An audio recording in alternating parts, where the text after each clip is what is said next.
चलिए दोस्तों, आज है 4 दिसंबर 2025। डेली करंट अफेयर्स के साथ आप लोगों के बीच हाजिर।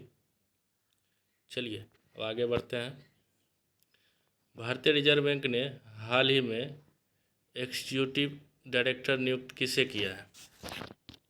तो ऑप्शन हो जाएगा उषा जानकी रमन, रामकृष्ण चंद्र, टेसी थॉमस, उषा शर्मा। तो दोस्तों इसका आंसर हो जाएगा ऑप्शन ए, उषा शर्मा। चलिए अब आरबीआई के बारे में कुछ फैक्ट जान लेते हैं।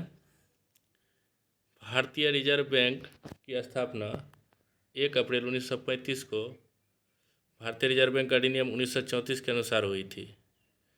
आरबीआई यंग हिल्टन कमीशन के सिफारिश के आधार पर स्थापना किया गया था। भारतीय रिजर्व बैंक स्वामित्व सार्वजनिक स्वामित्व में हस्तांतरण अधिनियम 1948 के आधार पर आरबीआई का राष्ट्रीयकरण 1 जनवरी 1949 को हुआ। आरबीआई का केंद्रीय कार्यालय की शुरुआत कोलकाता में स्थापित किया गया, लेकिन 1937 में अस्थायी रूप से मुंबई में स्थानांतरित कर दिया गया। चलिए अब आते हैं नेक्स्ट क्वेश्चन की ओर। ग्रामीण प्रॉपर्टी को रेगुलाइज करने के लिए अपग्रेडेड ई स्वाथु 20 प्लेटफॉर्म किस राज्य ने लॉन्च किया है? दोस्तों इसका ऑप्शन हो जाएगा कर्नाटक, असम, तमिलनाडु, केरला। तो इसका आंसर हो जाएगा ऑप्शन ए, केरला।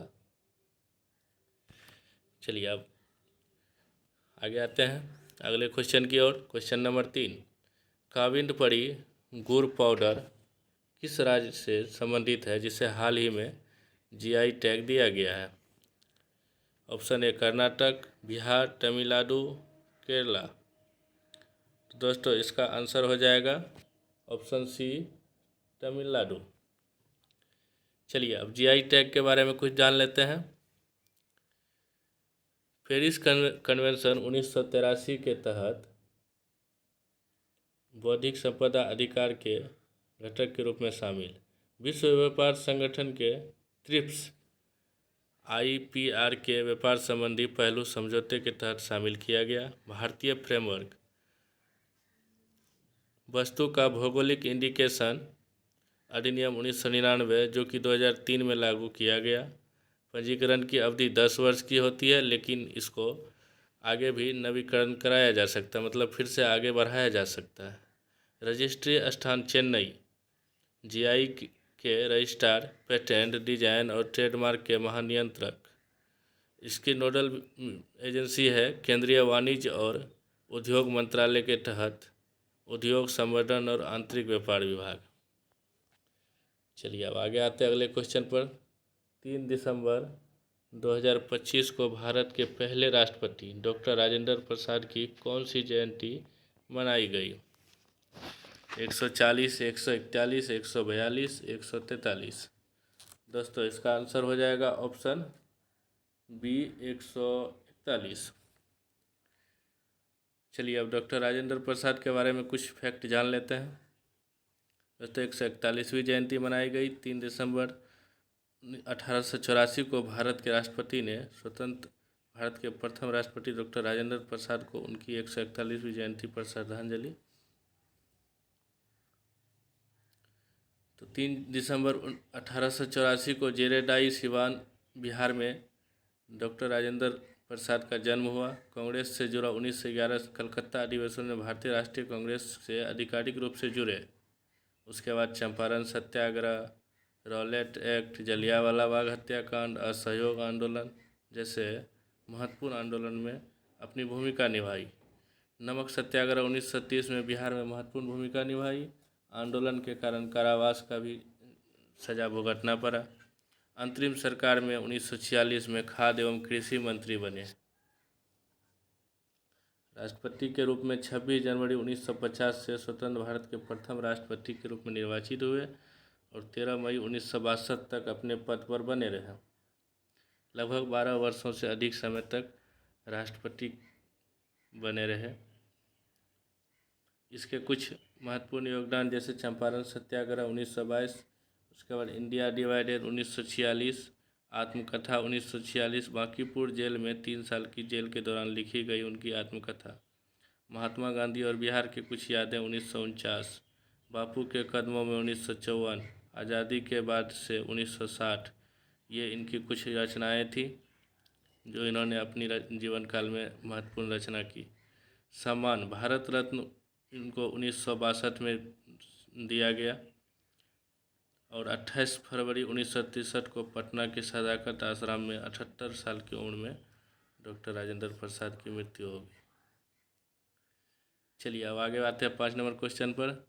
बिना पायलट वाले हवाई वाहन हेरॉन MK-2 को भारत ने किस देश से खरीदा? दोस्तों इसका ऑप्शन हो जाएगा इजराइल, रूस, फ्रांस और अमेरिका। तो ऑप्शन ए इजराइल। चलिए अब अगले क्वेश्चन की ओर आते हैं। भारतीय नौसेना दिवस हर साल किस दिन मनाया जाता है? 4 दिसंबर, 5 दिसंबर, 6 दिसंबर, 2 दिसंबर। तो इसका भी आंसर हो जाएगा ऑप्शन ए 4 दिसंबर। चलिए अब भारतीय नौसेना के बारे में थोड़ा सा फैक्ट जान लेते हैं। भारतीय नौसेना के जवानों ने 1971 में पाकिस्तान से युद्ध में पाकिस्तान को ज़बरदस्त शिकस्त दी, जिसके जश्न के रूप में 4 दिसंबर को भारतीय सेना के द्वारा यह दिवस भारतीय नौसेना दिवस मनाया जाता है। चलिए अब अगले क्वेश्चन पे आते हैं। डिजिटल सेफ्टी को बेहतर बनाने के लिए चर्चा में रहा संचार साथी ऐप निम्न में से किसके द्वारा विकसित किया गया है? रक्षा विभाग, गृह विभाग, वित्त मंत्रालय, दूरसंचार। दोस्तों इसका आंसर हो जाएगा दूरसंचार। चलिए क्वेश्चन नंबर 8। पंजाब जम्मू सीमा पर नशीले पदार्थों की तस्करी और आतंकवादी घुसपैठ को रोकने के लिए किसने एंटी टनलिंग सिस्टम को स्थापित किया है? BRO, BSF, SSB, CRPF। दोस्तों इसका आंसर हो जाएगा BSF। चलिए BSF के बारे में कुछ जान लेते हैं। सीमा सुरक्षा बल BSF की स्थापना यह 1 दिसंबर 1965 में हुए BSF की स्थापना की याद दिलाता है। BSF का आदर्श वाक्य है जीवन पर्यंत कर्तव्य, मृत्यु तक कर्तव्य है। BSF सीमा सुरक्षा बल अधिनियम 1968 के तहत संचालित होता है और यह गृह मंत्रालय के अंतर्गत आता है। चलिए अब क्वेश्चन नंबर 9 की ओर आते हैं। किस देश ने सूडान में अपना पहला अफ्रीकी नेवल बेस बनाने की घोषणा की है? फ्रांस, अमेरिका, रूस, ब्रिटेन। तो दोस्तों इसका आंसर हो जाएगा ऑप्शन सी रूस। चलिए रूस के बारे में जान लेते हैं। दुनिया में अभी तक जितना भी जंगल पाया जाता है उसका 5वां हिस्सा रूस में साइबेरिया के जंगल कवर करता है। रूस का करीब 60% भाग बस जंगल ही है। रूस देश में 11 टाइम जोन है। रूस में एक तरफ सुबह के 7 बजते हैं तो दूसरी तरफ शाम हो रही होती है। मतलब एक ही देश में दिन और रात दोनों देखने को मिलता है।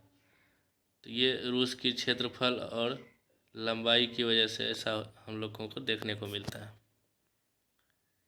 चलिए अब आते हैं 10 नंबर क्वेश्चन की ओर। आखिरी क्वेश्चन होगा, निम्न में से किस देश ने हाल ही में दशकों पुराने दोपहर में शराब की बिक्री पर लगे बैन को हटा दिया?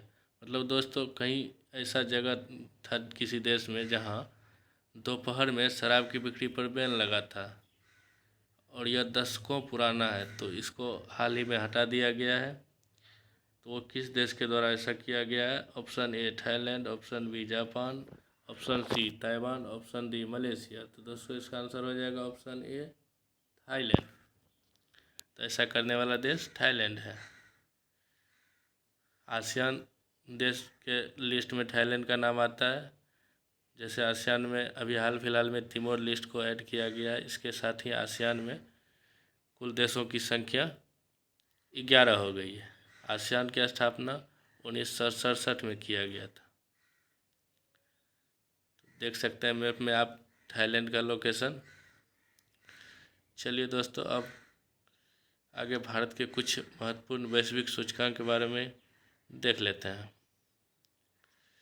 जैसे भारत मानव विकास सूचकांक 2025 ह्यूमन डेवलपमेंट इंडेक्स कुल 193 देशों के लिए जारी किया जाता है, जिसमें भारत का रैंक 130 है। विश्व खुशहाली रिपोर्ट कुल दुनिया के 147 देशों में भारत को 118वां स्थान प्राप्त हुआ है।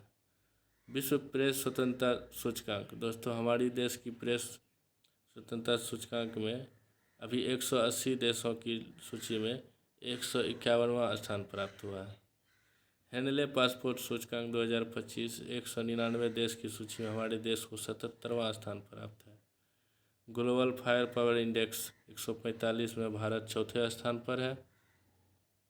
आर्थिक स्वतंत्रता सूचकांक 2025 184 देश की लिस्ट में भारत का स्थान 128वां है।